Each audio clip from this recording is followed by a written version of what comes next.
Volume 1, Chapter 7. The very day of Mr. Elton's going to London produced a fresh occasion for Emma's services towards her friend. Harriet had been at Hartfield, as usual, soon after breakfast, and after a time had gone home to return again to dinner.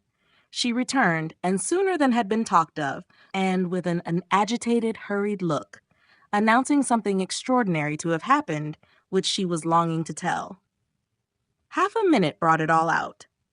She had heard, as soon as she got back to Mrs. Goddard's, that Mr. Martin had been there an hour before, and finding she was not at home, nor particularly expected, had left a little parcel for her from one of his sisters, and gone away. And, on opening this parcel, she had actually found, besides the 2 songs which she had lent Elizabeth to copy, a letter to herself, and this letter was from him, from Mr. Martin, and contained a direct proposal of marriage. Who could have thought it? She was so surprised she did not know what to do. Yes, quite a proposal of marriage, and a very good letter, at least she thought so. And he wrote as if he really loved her very much. But she did not know, and so she was come as fast as she could to ask Miss Woodhouse what she should do. Emma was half ashamed of her friend for seeming so pleased and so doubtful. "Upon my word," she cried, "the young man is determined not to lose anything for want of asking. He will connect himself well if he can." "Will you read the letter?" cried Harriet. "Pray do. I'd rather you would." Emma was not sorry to be pressed. She read and was surprised. The style of the letter was much above her expectation. There were not merely no grammatical errors, but as a composition, it would not have disgraced a gentleman. The language, though plain, was strong and unaffected, and the sentiments it conveyed very much to the credit of the writer. It was short, but expressed good sense, warm attachment, liberality, propriety, even delicacy of feeling. She paused over it, while Harriet stood anxiously watching for her opinion, with a well, and was at last forced to add, "Is it a good letter, or is it too short?" "Yes, indeed, a very good letter," replied Emma rather slowly. "So good a letter, Harriet, that everything considered, I think one of his sisters must have helped him. I can hardly imagine the young man whom I saw talking with you the other day could express himself so well if left quite to his own powers. And yet it is not the style of a woman. No, certainly it is too strong and concise, not diffuse enough for a woman. No doubt he is a sensible man, and I suppose may have a natural talent for thinks strongly and clearly, and when he takes a pen in hand, his thoughts naturally find proper words. It is so with some men. Yes, I understand the sort of mind. Vigorous, decided, with sentiments to a certain point, not coarse. A better written letter, Harriet, returning it, than I had expected." "Well," said the still waiting Harriet. "Well, and what shall I do?" "What shall you do? In what respect? Do you mean with regard to this letter?" "Yes." "But what are you in doubt of? You must answer it, of course, and speedily." "Yes, but what shall I say? Dear Miss Woodhouse, do advise me." "Oh, no, the letter had much better be all your own. You will express yourself very properly, I am sure. There is no danger of your not being intelligible, which is the first thing. Your meaning must be unequivocal. No doubts or demurs, and such expressions of gratitude and concern for the pain you are inflicting, as propriety requires, will present themselves unbidden to your mind, I am persuaded. You need not be prompted to write with the appearance of sorrow for his disappointment." "You think I ought to refuse him, then?" said Harriet, looking down. "Ought to refuse him? My dear Harriet, what do you mean? Are you in any doubt as to that?" I thought, "But I beg your pardon. Perhaps I have been under a mistake. I certainly have been misunderstanding you, if you feel in doubt as to the purport of your answer. I had imagined you were consulting me only as to the wording of it." Harriet was silent. With a little reserve of manner, Emma continued, "You mean to return a favorable answer, I collect." "No, I do not. That is, I do not mean, what shall I do? What would you advise me to do?" "Pray, dear Miss Woodhouse, Tell me what I ought to do." "I shall not give you any advice, Harriet. I will have nothing to do with it. This is a point which you must settle with your feelings." "I had no notion that he liked me so very much," said Harriet, contemplating the letter. For a little while, Emma persevered in her silence, but beginning to apprehend the bewitching flattery of that letter might be too powerful, she thought it best to say, "I lay it down as a general rule, Harriet, that if a woman doubts as to whether she should accept a man or not, she certainly ought to refuse him. If she can hesitate as to yes, she ought to say no directly. It is not a state to be safely entered into with doubtful feelings, with half a heart. I thought it my duty as a friend, and older than yourself, to say thus much to you, but do not imagine that I want to influence you.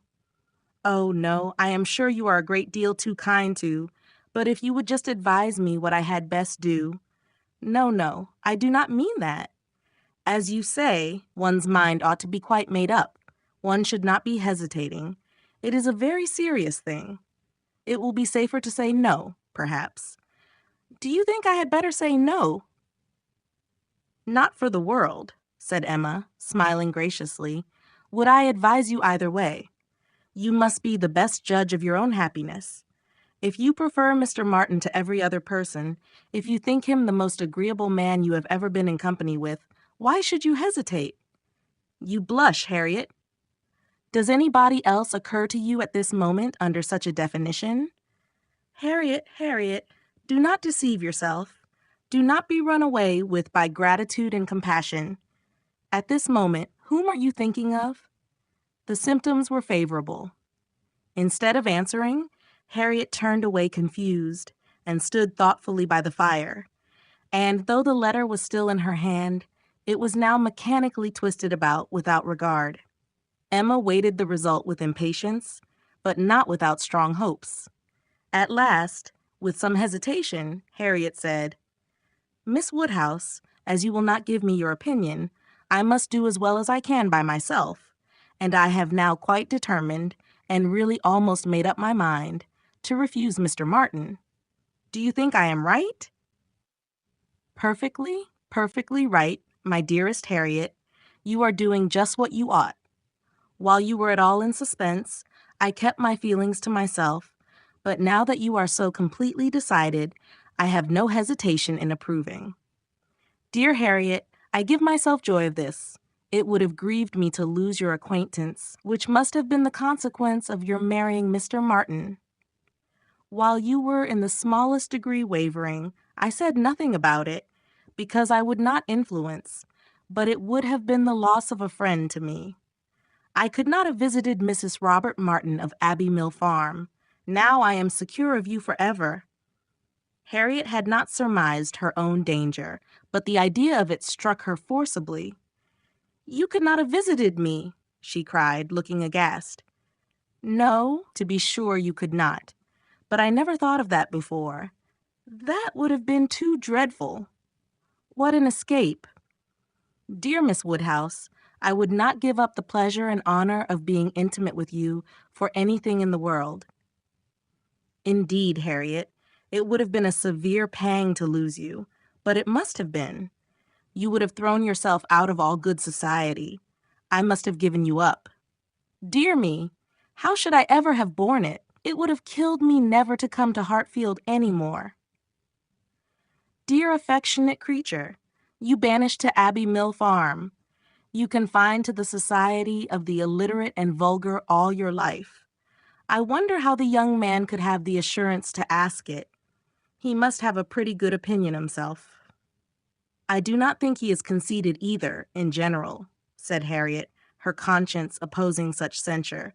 "At least, he is very good-natured, and I shall always feel much obliged to him, and have a great regard for.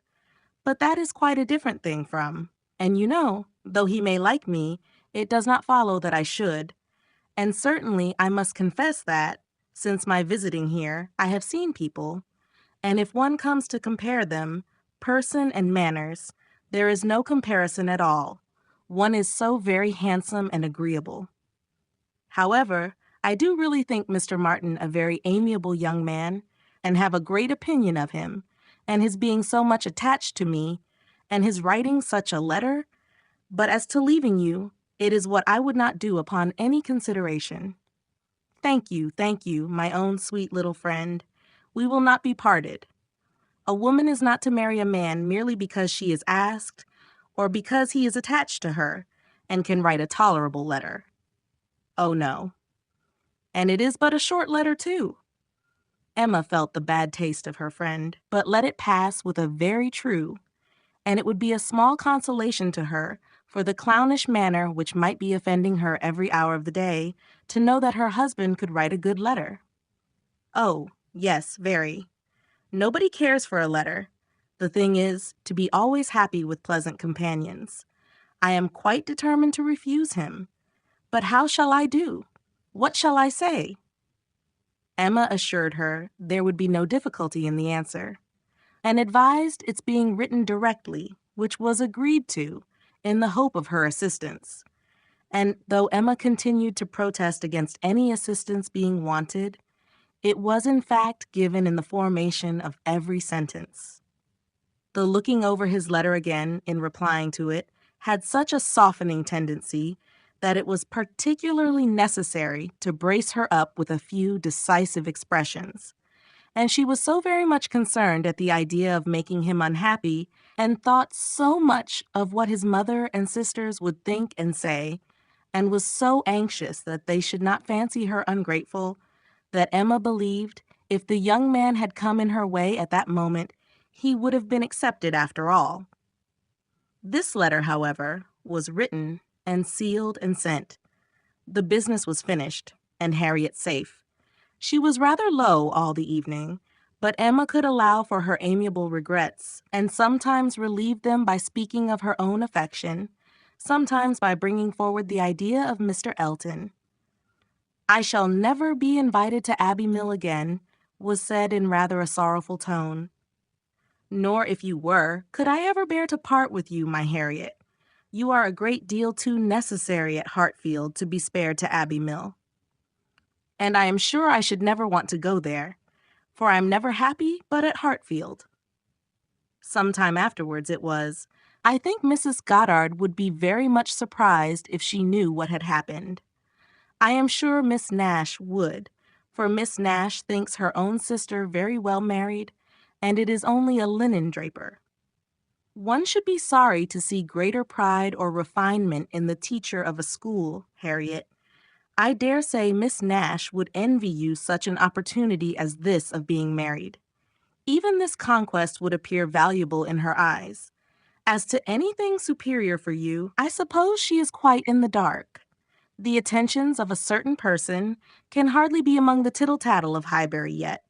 Hitherto, I fancy you and I are the only people to whom his looks and manners have explained themselves. Harriet blushed and smiled, and said something about wondering that people should like her so much. The idea of Mr. Elton was certainly cheering, but still, after a time, she was tender-hearted again towards the rejected Mr. Martin.